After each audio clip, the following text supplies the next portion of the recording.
Welcome, आपका स्वागत है मेरे स्टूडेंट फ्रेंड्स। आज जो है हम अपने इस वीडियो में डिस्टेंस फार्मूले का एप्लीकेशंस देखेंगे और एनसीईआरटी बुक में ये जो है एक्सरसाइज 7.1 है 10th क्लास की, तो उसके क्वेश्चंस देखेंगे कि डिस्टेंस फार्मूले को कैसे अप्लाई करना है। ओके, तो exercise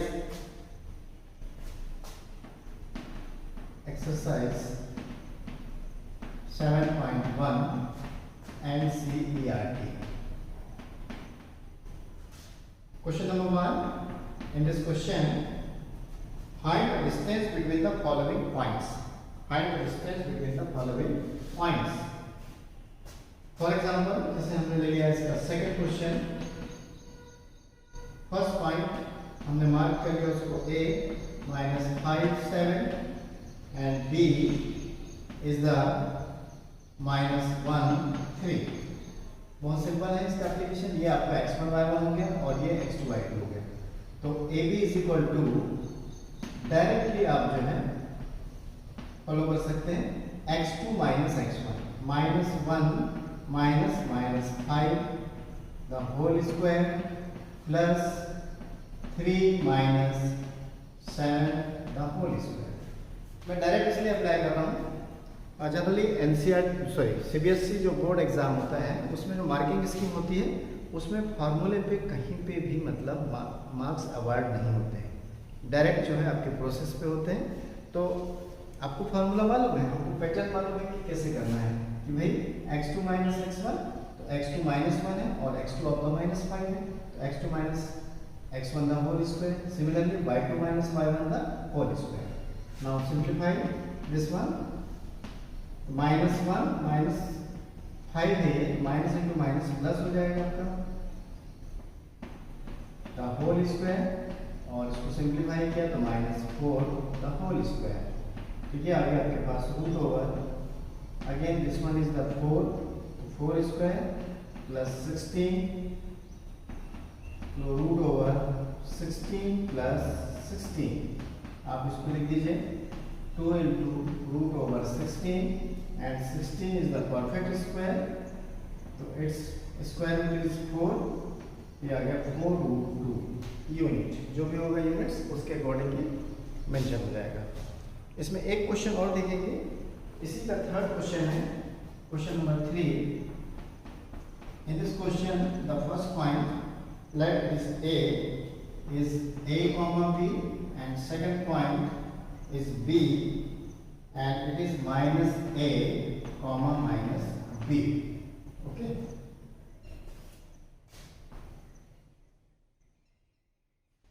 so AB is equal to the root over now x2 minus x1, -A the whole square, y2 minus y1 -B minus B, -B the whole square. अब इसको सॉल्व करें, देखें क्या आता है। तो root over -2A square plus -2B square, और आगे सिंप्लीफाई करें -2 स्क्वायर इज 4, A स्क्वायर रहेगा, similarly 4B square, 4 is taken common, तो A square plus B square 4 root over, तो यहाँ से आप 4 जो है परफेक्ट स्क्वायर है, तो ये रूट ओवर के बाहर आके 2 हो गया, और ये आ गया आपके पास A square plus B square. तो इस तरह से मतलब आप जो भी क्वेश्चन आता है डिस्टेंस से रिलेटेड, तो आप उसको इस तरह से सॉल्व करेंगे। इसके बाद जो क्वेश्चन 3 है, determine the point, we have 3 points 1 5 2 3 and -2 -1 are collinear. आपको डिटरमाइन करना है, जो थर्ड क्वेश्चन है, determine points 1 5 2 3 and -2 -11 are collinear. तो मैंने आपको प्रीवियस लेक्चर में बताया था वीडियो में कि मतलब आपको कोलिनियर कैसे प्रूव करना है। ठीक, तो हम इनको पहले मार्क कर रहे हैं। Let A 1,5, B 2,3 and C -2,-11. Okay, now we have 3 points, तो ऑब्वियसली 3 डिस्टेंस हमारे पास निकलेंगे और उन तीनों डिस्टेंस को हम फाइंड आउट करेंगे, AB, AC एंड BC। तो AB इज इक्वल टू क्या होगा, AB is equal to root over 2 minus 1 the whole square plus 3 minus 5 the whole square। इसको और सॉल्व करें तो 2 minus 1 is the 1 square and 3 minus 5 means -2 square। आगे और बढ़ते हैं इसमें, तो ये आगे हमारे पास root over 1 square is 1 and -2 square is 4, so finally it is root 5, means AB is equal to root 5। ये AB निकल आया। नेक्स्ट हम फाइंड आउट कर लें AC, तो AC is equal to root over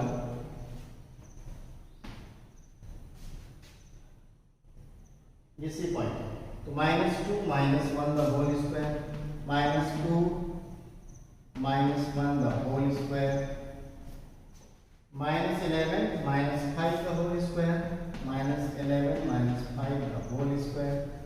तो और सॉल्व करते हैं तो ये आ जाएगा हमारे पास -3 square प्लस -16 square। तो AC इज इक्वल टू आपके पास 3 square कितना हो गया 9 प्लस 16 square, आई थिंक 256 होना चाहिए, नहीं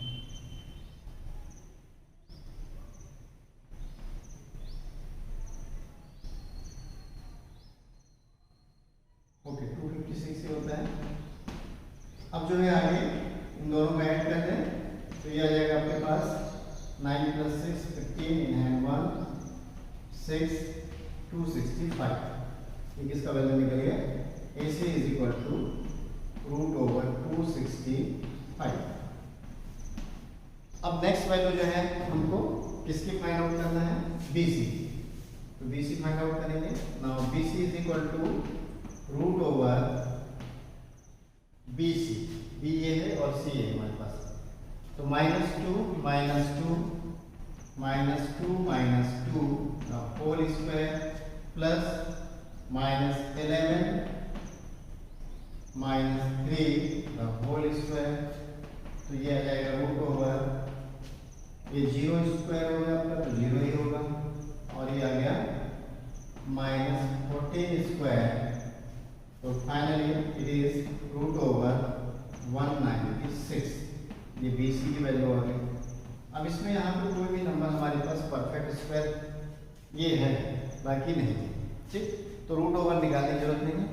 अब इसमें देखिए जो लॉन्गेस्ट है आपके पास या लार्जेस्ट वैल्यू है, ऑब्वियसली रूट ओवर 265 होगी क्योंकि ये रूट 5 है और ये रूट 196 है। तो जो रिमेनिंग 2 है उनका एडिशन करें, तो नाउ AB प्लस BC निकालेंगे। AB is root 5 plus root over 196। अब ये 14 भी होता है तो 14 प्लस रूट 5 आएगा और is never equal to 2 root over 265, means this is AC। तो इस तरह से हमने देखा कि मतलब जो ये तीनों पॉइंट्स थे हमारे पास, इसमें जो लार्जेस्ट है वो अदर 2 जो उससे स्मॉल है उनके सम के इक्वल नहीं है। सो पॉइंट्स आर नॉन कोलिनियर, क्या बोलेंगे, नॉन कोलिनियर। इस तरह से आप इनको कोलिनियर प्रूव कर सकते हैं। इसके बाद नेक्स्ट देखेंगे हम।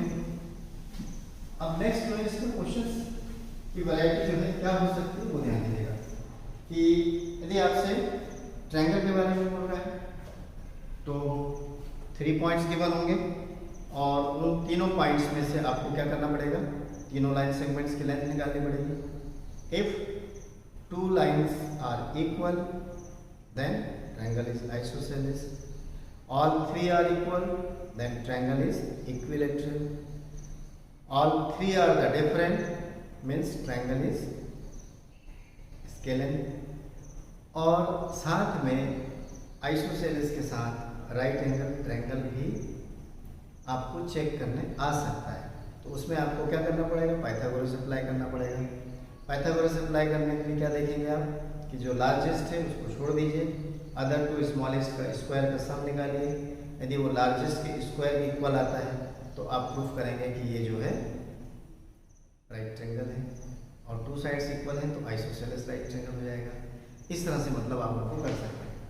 लेकिन कभी कभी ऐसा भी क्वेश्चन आता है कि मतलब जो 3 पॉइंट्स गिवन होंगे क्या वो ट्रायंगल फॉर्म कर रहे हैं कि नहीं, तो उसके लिए आपको क्या चेक करना पड़ेगा कि एक पॉइंट ध्यान रखेंगे, important points A B and C form triangle if and only if ये तीनों कंडीशन उसकी A B plus B C is greater than A C, number 2 B C plus A C is greater than A B, and number 3 A C plus A B is greater than B C. ये 9th class का inequalities हैं, triangles inequalities, कि यदि 3 point हैं और उनको triangle form करना है या वो ट्रायंगल फॉर्म कर रहे हैं तो ये बिल्कुल भी मतलब 100% जो है ये सेटिस्फाई होगा ही। इनमें से कोई भी एक नॉट सेटिस्फाई यदि हो जाता है तो आपका डिक्लेरेशन होगा कि triangle is not form. I think मेरे जो बोल रहा हूँ आपको समझ में आ रहा होगा कि कोई भी ट्रायंगल है कि नहीं, यदि है तो उस कंडीशन में sum of any two side is always greater than third side. ठीक, this is the triangle inequality. और आप साइड्स का कोई भी कॉम्बिनेशन लें, आपके पास 3 साइड्स हैं, ये तीनों कॉम्बिनेशन से सेटिस्फाई हो गए। लेकिन मैं आपसे बोल रहा था कि आपको कोऑर्डिनेट ज्योमेट्री में मान लीजिए 3 पॉइंट्स गिवन है और बोला जाता है कि प्रूव दैट या चेक आउट कि all these 3 points are form triangle और नॉट। तो आप क्या करेंगे, पहले तीनों साइड्स की लेंथ निकाल लेंगे। तीनों साइड्स की लेंथ निकालने के बाद आपको देखना है कि sum of any two is greater than third है, और ये 3 है आपके पास। तीनों चीज़ें यदि सेटिस्फाई हो रही है तो आपका डिक्लेरेशन होगा कि triangle is form, otherwise is not form. ठीक, ये तो ट्रायंगल से रिलेटेड कंडीशन है। अब जो है क्वाड्रिलेटरल की बात करते हैं कि मतलब यदि आपको क्वाड्रिलेटरल, देखिए अब ये मैं ज़्यादा इसको डिटेल में इसलिए नहीं ले रहा हूँ, डिस्टेंस ही निकालना है, कैलकुलेट करना है, चेक करना है, केवल मैं कंडीशन बता देता हूँ, उसमें आप ध्यान रखेंगे, उसी बेसिस पे ये सब डिक्लेरेशन करेंगे। अब जो है सेकंड जो है पॉइंट कि आपको चेक करना है कि पैरेललोग्राम है या नहीं, और पैरेललोग्राम तो इसके लिए क्या होना चाहिए, नंबर 1 अपोजिट साइड्स इक्वल होना चाहिए। ठीक, लेकिन क्या अपोजिट साइड इक्वल होना हम जानते हैं कि रेक्टेंगल में भी होता है। तो जब आपको रेक्टेंगल प्रूफ करना पड़ेगा तो उसमें ये बताना पड़ेगा कि मतलब डायगोनल इक्वल है या नहीं। तो पैरेललोग्राम के लिए तो सफिशिएंट है कि यदि आपको पैरेललोग्राम शो करना है तो आप अपोजिट साइड्स की लेंथ निकाल लीजिए और देख लीजिए। If opposite sides having the same length then your declaration is कि quadrilateral is the parallelogram. But यदि आपको रेक्टेंगल शो करना है फॉर रेक्टेंगल, है ना, क्वाड्रिलेटरल ले लेते हैं ABC, क्वाड्रिलेटरल इज ABCD, और बताना है कि रेक्टेंगल है, तो इसमें आपको 2 पॉइंट देखने पड़ेंगे। पहली बात तो अपोजिट साइड्स आर इक्वल, ये क्या होना चाहिए, इक्वल होना चाहिए। साथ में डायगोनल्स आर आल्सो इक्वल। तो ये जो है आपको रेक्टेंगल शो करने के लिए देखना पड़ेगा। मतलब यदि आपके पास ABCD है तो AB भी निकालना पड़ेगा, BC भी निकालना पड़ेगा, CD भी निकालना पड़ेगा, DF भी निकालना पड़ेगा, मतलब चारों साइड की लाइन निकाल लिया आपने। अब इसमें अपोजिट साइड कैसे डिसाइड करेंगे, तो AB का अपोजिट CD होता है और AB का अपोजिट क्या होता है, CD। नेक्स्ट साइड पे आपकी BC है तो BC का अपोजिट क्या होगा, DA। और डायगोनल चाहिए तो अल्टरनेट उठाएंगे, AC एंड BE, इस तरह से डायगोनल होगा। तो आप इस तरह से उसको चेक कर सकते हैं कि अपोजिट साइड्स इक्वल है, साथ में डायगोनल्स इक्वल है, तो वो क्या हो गया आपका rectangle. Number 3 for rhombus. Rhombus check करने के लिए आता है, तो इसमें ओनली आपको क्या चेक करना है, length of all sides are equal. यदि ऑल साइड्स की लेंथ डिस्टेंस फार्मूला निकाले गया और चारों लेंथ इक्वल आ गई तो आपका डिक्लेरेशन होगा कि वो रोम्बस है। लेकिन स्क्वायर शो करना है, स्क्वायर दिखाना है आपको, तो क्या करेंगे आप, स्क्वायर के लिए जो है हमको अगेन डायगोनल पे जाना पड़ेगा, ठीक है। और स्क्वायर में भी डायगोनल्स जो हैं इक्वल होते हैं। For square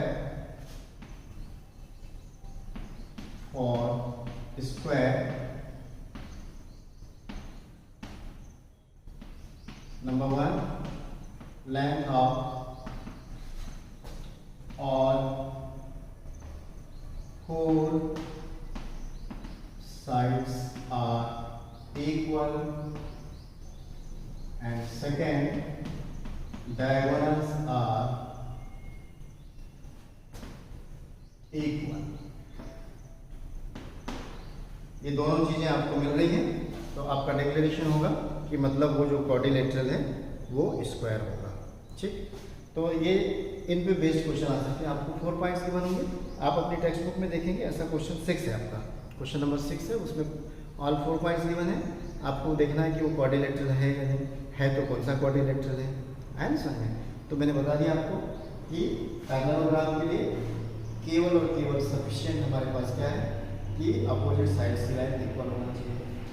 but rectangle show करना है तो आपको साथ में डायगोनल्स भी कैलकुलेट कर डिस्टेंस निकालने पड़ेंगे, डायगोनल्स की लेंथ निकालनी पड़ेगी और देखना है कि वो इक्वल है या नहीं है। यदि आपको रोम्बस चेक करना है तो चारों साइड्स की लेंथ निकालिए। If all 4 sides having the same length means this is the rhombus. और स्क्वायर के लिए, स्क्वायर मतलब इसमें भी चारों साइड्स इक्वल होती है, साथ में इनके डायगोनल्स की लेंथ इक्वल होती है। तो आपको साथ में क्या दिखाना पड़ेगा, length of diagonals are equal, ठीक। तो ये क्वेश्चन आप बनाएंगे। मैं इसमें क्वेश्चन नंबर 7 ले रहा हूँ। 7 क्वेश्चन जो है देखिए क्या है इसमें। In 7 question find the point on the x axis, find on x axis which is equidistance from 2 points हैं, मैं उनको ए भी मार्क कर देता हूँ। A this is the 2 - 3 and I think 2 - 5 है एंड -2 9 ओके। ये 2 पॉइंट्स हैं जिनका एक्स एक्सिस का एक पॉइंट है, उनसे डिस्टेंस इक्वल है। तो आप इसमें रफ डायग्राम बनाएंगे कि जो पॉइंट एक्स एक्सिस का है उसको ले लीजिए P। Let point on x axis is P।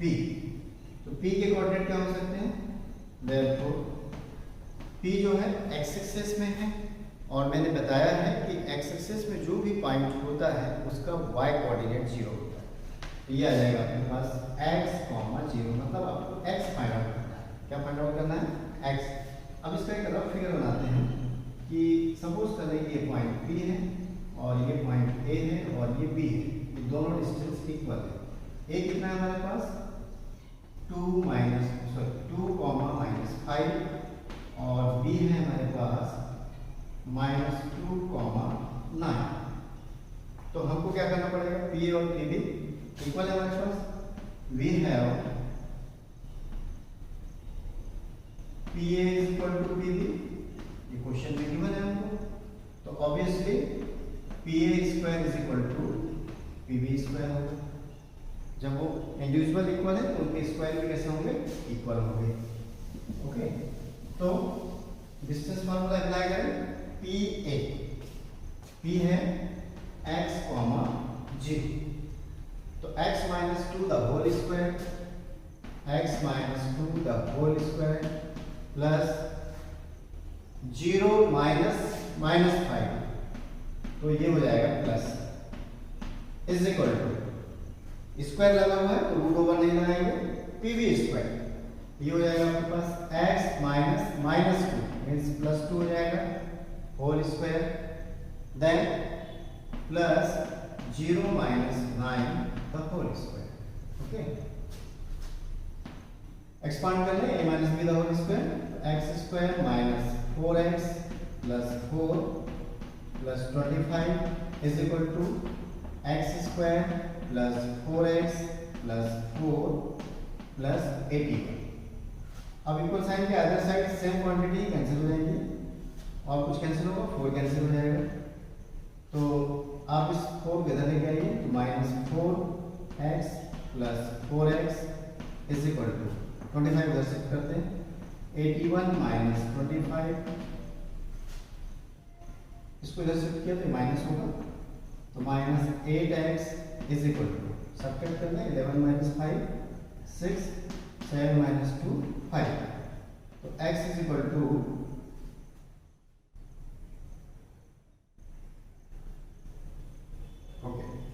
x is equal to 56 upon minus 8 is equal to minus 7, तो वो पॉइंट क्या हो जाएगा, so required point is minus 7 comma 0, minus 7 comma 0। तो इस तरह से मतलब इसका ये क्वेश्चन नंबर 7 है। सेम वे ऐसे ही आपका 8 क्वेश्चन है, find the value of y which is the equidistance from the which distance between the point is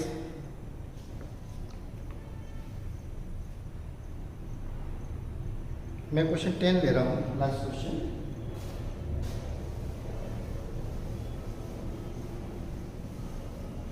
now question 10,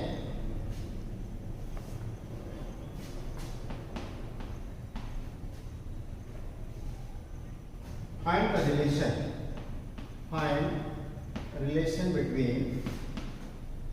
between x and y such that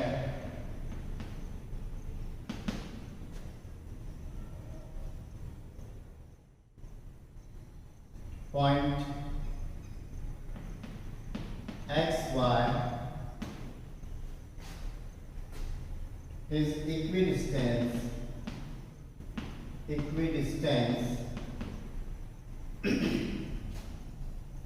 from the points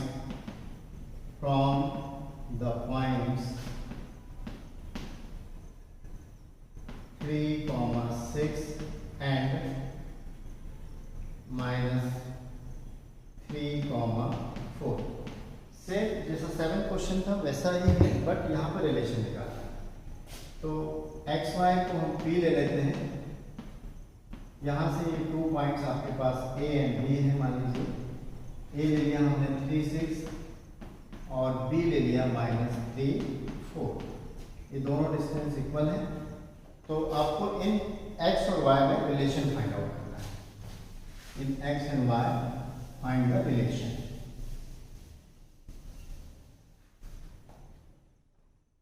तो इसमें x and y में relation के लिए हमारे पास क्या है, we have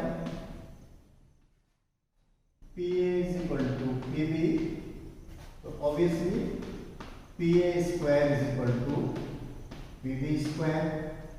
now apply the distance formula, x minus 3 the whole square plus y minus 6 the whole square is equal to x minus minus 3 means x plus 3 the whole square plus y minus 4 the whole square.